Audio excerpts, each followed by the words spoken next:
Buenas tardes, hermanos. Sean todos bienvenidos a este culto familiar vespertino. Con actitud de adoración, escuchemos y meditemos el preludio a cargo del maestro Rafael Pimentel.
Puestos de pie, entonemos el himno número 419, Señor, ¿quién entrará?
En esta misma actitud, leamos todos juntos el Salmo número 92.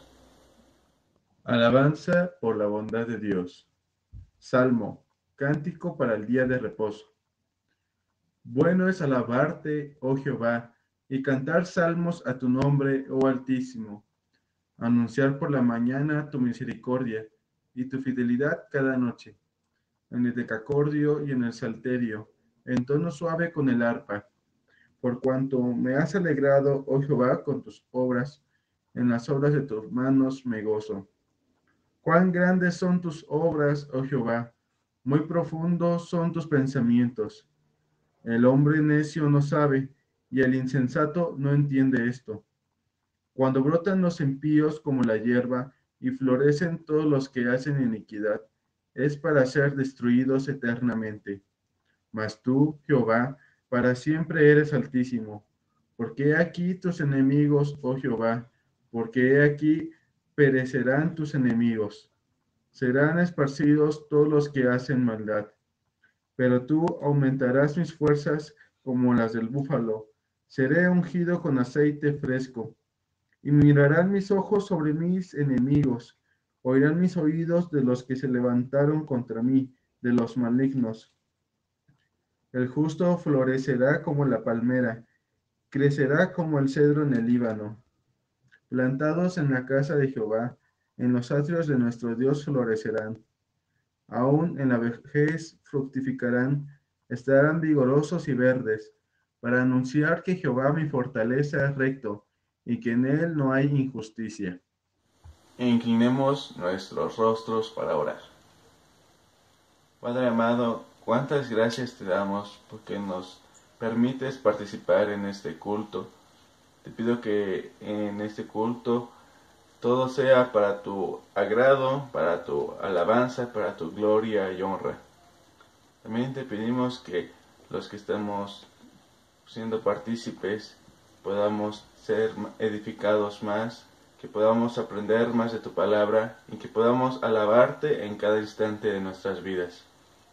Todo esto te lo agradecemos y te lo pedimos en tu bendito nombre. Amén. En nuestros lugares entonemos el himno número 547, Señor, tú me llamas.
Entonemos el himno número 541, ¿qué te daré, maestro?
atención la lectura bíblica en el Evangelio según Mateo, capítulo 15, de los versículos 32 al 39.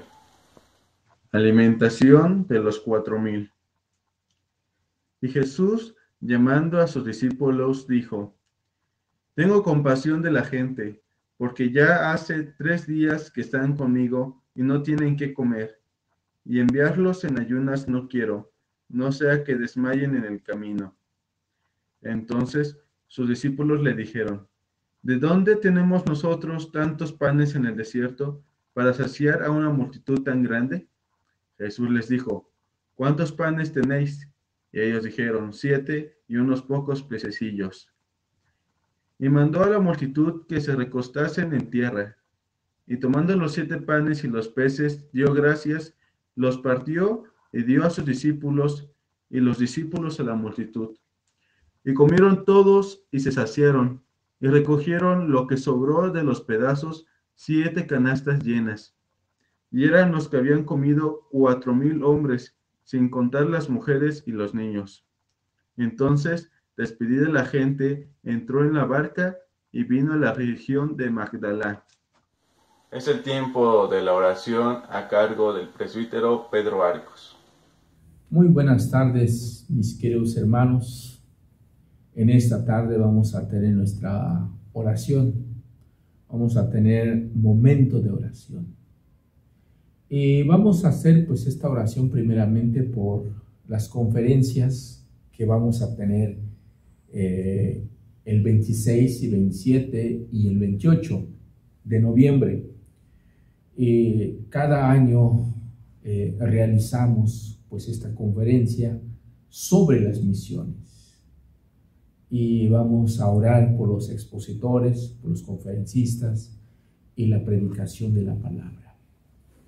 Y la segunda oración también vamos a estar orando por la iglesia. Dios mediante, el 28 de noviembre a las 9 de la mañana vamos a iniciar nuestro culto presencial, pero la asistencia sería muy limitado por la situación que estamos viviendo.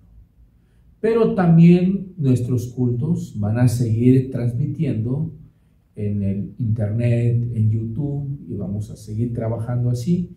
Vamos a ver cómo va a ir avanzando nuestros cultos.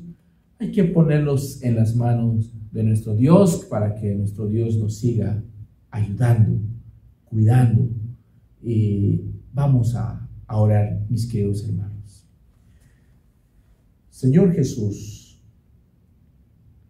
te damos muchas gracias. Te damos gracias porque eres bueno con tu pueblo. Eres bueno con nosotros. Te damos gracias, Señor, porque nos das el día, estableciste un día para que tu pueblo te alabe y glorifique tu nombre. Queremos rogarte, Señor, que todo lo que estamos haciendo en esta tarde sea conforme sea tu divina voluntad, Señor. Y queremos ponerlo pues en tus manos, Señor, estas conferencias que vamos a tener el día 26 y 27 y 28 de noviembre, que será de grande bendición para tu iglesia.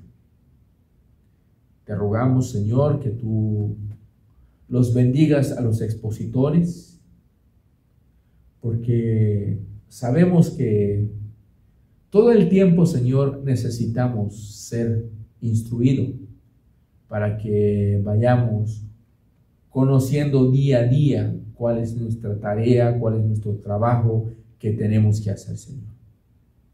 Oramos por los expositores y que la gente se pueda conectarse para escuchar estas conferencias.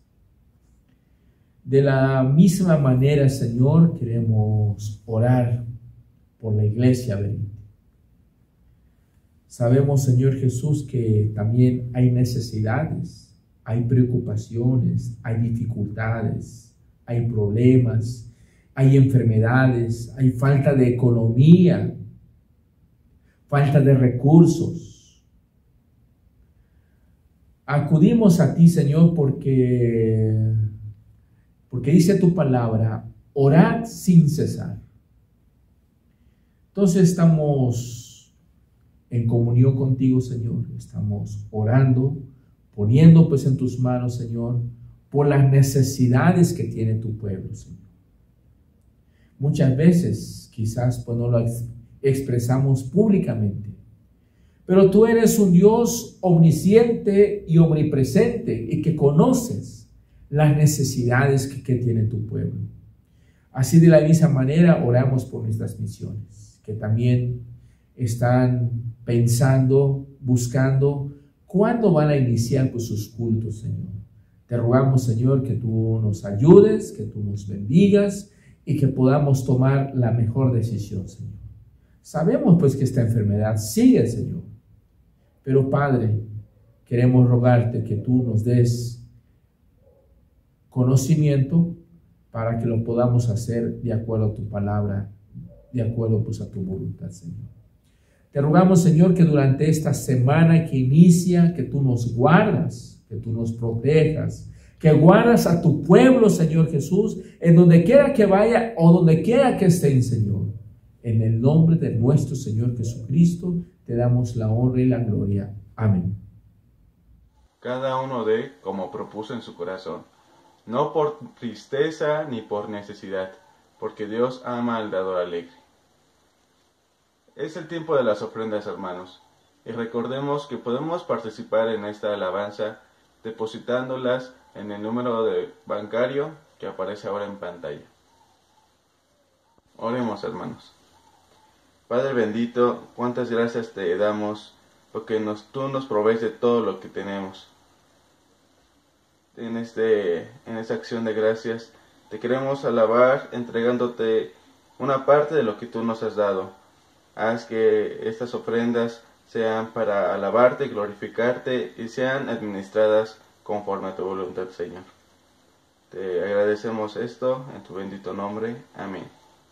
Hacemos una participación especial.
Es el tiempo del sermón titulado La Segunda Señal, a cargo del presbítero Pedro Arcos.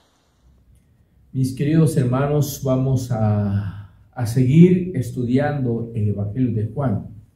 En esta tarde vamos a terminar de estudiar el capítulo 4. Les invito, mis queridos hermanos, que busquen en sus Biblias, en el Evangelio de Juan, capítulo 4, los versículos 43 hasta el 54. San Juan, capítulo 4, los versículos 43 al 54.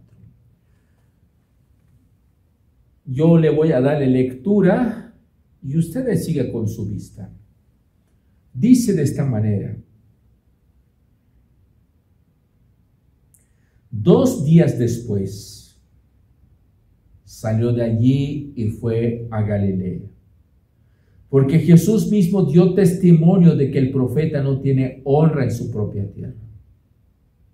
Cuando vino a Galilea, los galileos le recibieron, habiendo visto todas las cosas que había hecho en Jerusalén en la fiesta, porque también ellos habían ido a la fiesta. Vino, pues, Jesús otra vez a Caná de Galilea, donde había convertido el agua en vino. Y había en Capernaum un oficial del rey, cuyo hijo estaba enfermo. Cuando oyó que Jesús había llegado de Judea a Galilea, vino a él y le rogó que descendiese y sanase a su hijo, que estaba a punto de morir. Entonces Jesús le dijo: si no viereis las señales y prodigio, no creeréis. El oficial del rey le dijo: Señor, desciende antes que mi hijo muera. Jesús le dijo: ve, tu hijo vive. Y el hombre creyó la palabra que Jesús le dijo y se fue. Cuando ya él descendía, sus siervos salieron a recibirle y le dieron nueva diciendo: tu hijo vive. Entonces él les preguntó a qué hora había comenzado a estar mejor. Y le dijeron: ayer a las 7 le dejó la fiebre. El padre entonces entendió que aquella era la hora en que Jesús le había dicho: tu hijo vive. Creyó él con toda su casa. Esta segunda señal hizo Jesús cuando fue de Judea a Galilea. Vamos a orar, mis queridos hermanos. Bendito Padre Celestial, te damos muchas gracias en esta hermosa tarde. Te damos gracias, Señor, por la oportunidad que tú nos das de reunirnos, de escuchar pues tu palabra a través de este medio. Queremos rogarte, Señor Jesús, pues que tu Espíritu Santo nos dé la capacidad y el entendimiento de entender tu palabra, Señor. Y permita pues que tu palabra pueda hacer efecto en nuestra vida, Señor. Y que seas tú, Señor, el que hable a través de mis labios. Y lo que voy a decir, que no sean mis ideas ni mis pensamientos, sino que surja misma de tu palabra, Señor, y que tu palabra, Señor, sea poderosamente, haga efecto en nuestra vida, y que podamos confiar siempre en ti, aún en medio de las enfermedades, aún en medio de las luchas y pruebas, Señor. Te rogamos que tú nos ayudes a entender y explicar tu palabra. En el nombre de Jesús oramos. Amén. Dice aquí en el versículo 43, 2 días después salió de allí y fue a Galilea. Salió de allí y fue a Galilea.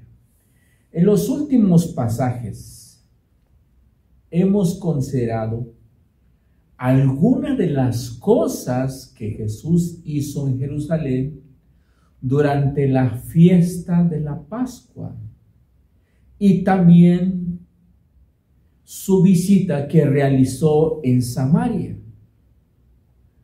Ahora se menciona nuevamente su viaje a Galilea, en donde va a iniciar un amplio ministerio del que Juan apenas no nos da muchos detalles.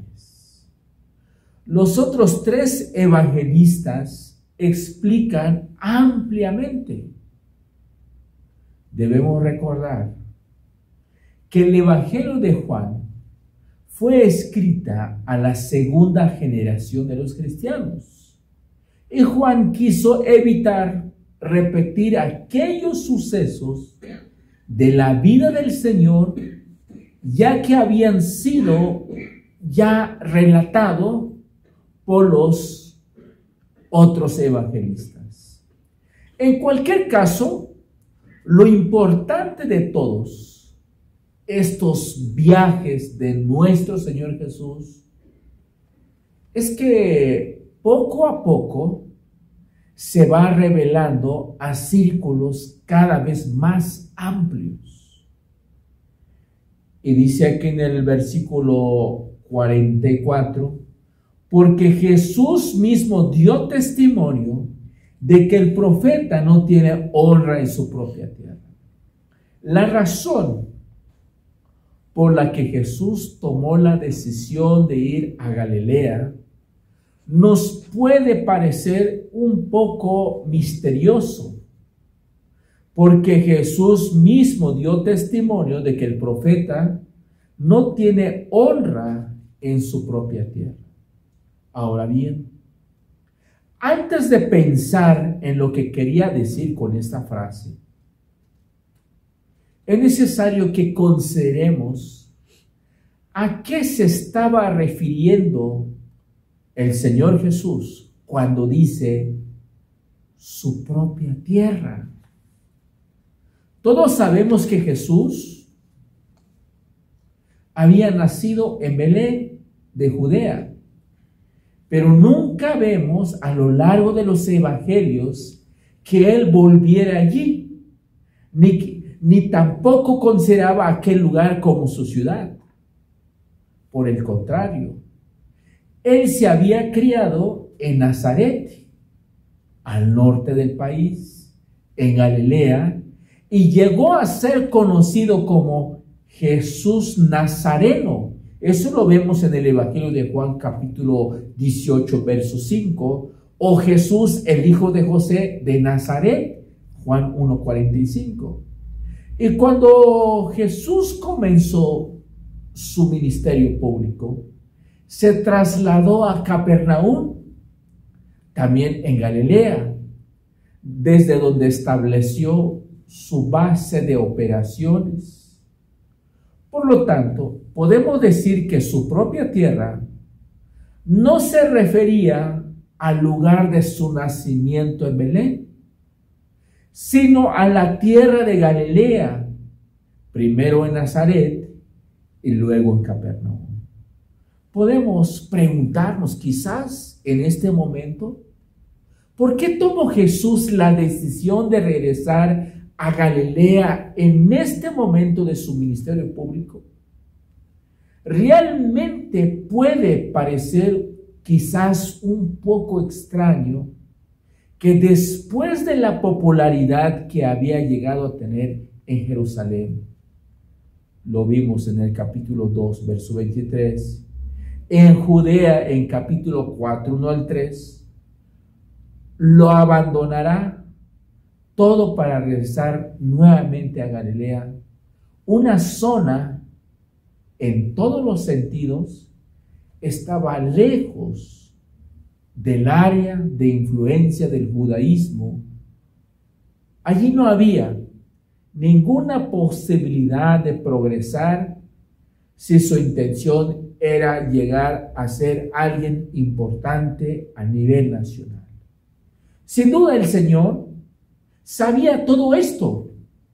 Por eso regresó allí, evitando de esta forma el peligro de seguir ganando una fama y prestigio que hubieran provocado un enfrentamiento directo con los fariseos, lo que habría precipitado la crisis final antes de la hora indicada. En Galilea estaba su familia y la gente que le habían visto crecer desde niño o desde joven. Y según el dicho de Jesús, en ese ambiente no había ningún peligro de alcanzar más popularidad. Es triste decirlo, pero el principio que el Señor enunció aquí es totalmente cierto. Dice, el profeta no tiene honra en su propia tierra. Por un lado, difícilmente estamos dispuestos a aceptar a alguien que ha crecido o junto a nosotros pueda llegar a ser más que nosotros. Entonces, por eso decía Jesús que él mismo dio testimonio de que el profeta no tiene honra en su propia tierra. El versículo 45, cuando vino a Galilea, los galileos le recibieron, habiendo visto todas las cosas que había hecho en Jerusalén en la fiesta, porque también ellos habían ido a la fiesta. Aparentemente la aceptación que en principio le dieron los galileos a Jesús, cuando nuevamente llegó a su tierra, choca con el versículo anterior. Pero no debemos entender este recibimiento en el sentido de creer en Él, sino más bien lo que estaban haciendo era como una admiración. Se parece, seguramente ustedes se acuerdan, la de aquellos que en Jerusalén creyeron en Él, viendo las señales que hacía. Pero el Señor mismo no se fiaba de ellos.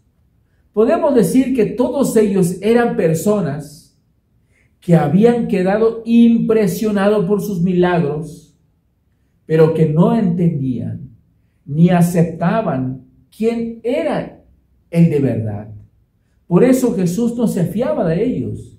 Y con el tiempo, pues llegaron a rechazar y llegaron a abandonar al Señor Jesús, tal como lo dice San Juan 6:66.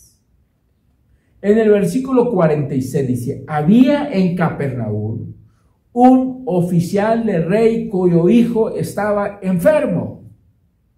En su regreso, Jesús fue primeramente a Caná de Galilea, donde había convertido el agua en vino. Seguramente eso estudiamos en el capítulo 2, la primera señal que hizo Jesús. Recordemos que allí había hecho su primer milagro y sus discípulos creyeron en él. No sabemos cuánto tiempo permaneció Jesús en Caná, pero allí tenía al menos un hogar abierto donde hospedarse en la casa de uno de sus discípulos, Natanael. San Juan 21:2. Inmediatamente la noticia se divulgó por las ciudades de alrededor. Y nuestro texto nos dice que alguien que se interesó especialmente por su visita, dice la Biblia que fue un oficial del rey que vivía en Capernaum, a unos 25 kilómetros de Caná. Este oficial tenía a su hijo enfermo y no dudó ir rápidamente hasta donde Jesús estaba para rogarle que le ayudara. En cuanto a este oficial del rey, sabemos muy poco de él. Debía ser un hombre de cierto rango del corte de Herodes Antipas. Pero el detalle realmente importante es que tenía un hijo enfermo que estaba a punto de morir. Podemos imaginarnos pensar la angustia del padre viendo cómo la vida de su hijo se iba sin que él pudiera hacer nada. Pero a pesar de la angustia del padre, por la inminente pérdida de su hijo, sin embargo, lo dejó allí e hizo el viaje que separaba Capernaum de Caná para ir a buscar a Jesús. Por supuesto, dada su condición y las circunstancias, seguramente él podría haber enviado a alguno de sus criados, mientras él se quedaba acompañando, cuidando a su hijo. Pero mis queridos hermanos, pero él no lo hizo así, sino que tomó la decisión de dejar a su hijo enfermo e ir personalmente a encontrarse con Jesús. Lo que nos demuestra que de alguna manera este oficial creía en Jesús, creía en él. En el versículo 47 dice: cuando oyó que Jesús había llegado de Judá a Galilea, vino a él y le rogó que descienda y sanase a su hijo, que estaba a punto de morir. Y le rogó que descendiese y sanase a su hijo. Ya hemos comentado, ya hemos dicho que su hijo estaba a punto de morir, por lo que el asunto era realmente urgente. Así que podemos imaginarnos que el padre hizo su petición de forma insistente y desesperada. Aunque el padre tenía la fe suficiente para llegar hasta donde estaba Jesús y hacerle su petición, sin embargo, había dos errores que el Señor se disponía a corregir. El primero de ellos es que dio por sentado que para sanar a su hijo, Jesús tendría que ir a Capernaum, hasta Capernaum, porque si bien creía que allí donde Jesús estuviera, la enfermedad huiría, sin embargo, no alcanzaba a creer que pudiera hacer un milagro desde la distancia. El segundo error por el que Jesús se lamentó fue porque este hombre, como muchos otros, aunque había oído y visto muchos de los milagros de Jesús, su confianza tenía que ser constantemente alimentada por sus nuevas señales y prodigios. Les costaba creer en Cristo y en su palabra si no va acompañada por algún milagro. Lo que observamos, mis queridos hermanos, es que el Señor se dispuso a sanar a su hijo de tal manera que su fe fuera limpiada de estos dos errores, así pudiera crecer. De hecho, notemos que a pesar de la urgencia del estado del hijo, Jesús comenzó por tratar la fe del Padre. Todo esto nos debe hacer pensar que en nuestras propias vidas y circunstancias, Dios está más interesado en promover nuestra fe antes en librarnos de todos los problemas que pudiéramos tener. El versículo 48 dice: entonces Jesús le dijo: si no vieres señales y prodigios, ¿no creeréis? En estas palabras del Señor se aprecia cierto reproche que claramente no iba dirigido exclusivamente al oficial del rey, sino a todos los que estaban allí presentes. La razón de su queja fue porque lo único que parecía interesarles era verle hacer algo extraordinario y asombroso. Pero el Señor Jesús les molestaba ser considerado como un milagrero, porque la gente buscaba en el Señor Jesús por los milagros, no porque creían. Pero aquí notamos lo que dijo Jesús al oficial del rey. En el versículo 50, Jesús le dijo: ve, tu hijo vive. Y el hombre creyó la palabra que Jesús le dijo y se fue. No es difícil imaginar la angustia del padre mientras pensaba en que su hijo se estaba muriendo. En esos momentos él no estaba preparado para mantener una discusión teológica con Jesús acerca del lugar que los milagros y la fe deben ocupar en la vida del hombre, sino que estaba preocupado el rey o el oficial del rey por la salud de su hijo. Señor, desciende antes que mi hijo muera. Pero como hemos dicho, el Señor no solo veía la necesidad del hijo enfermo, también estaba preocupado por la fe del padre. De hecho, casi podemos decir que el punto central de todo el pasaje tiene que ver con la fe del padre. Nuestro Señor Jesús atendió a la súplica del padre, pero no como él esperaba. Jesús no le acompañó hasta Capernaum, en donde estaba su hijo enfermo. Tampoco hizo ninguna señal, ni apeló a ninguna emoción o sentido. Lo único que le dio fue su palabra: ve, tu hijo vive. De esta manera, mis queridos hermanos, se subraya la lección que le estaba intentando enseñar. La fe debe descansar únicamente en la palabra de nuestro Dios. En el versículo 50 dice aquí la Biblia: y el hombre creyó la palabra que Jesús le dijo. Creyó la palabra que Jesús le dijo.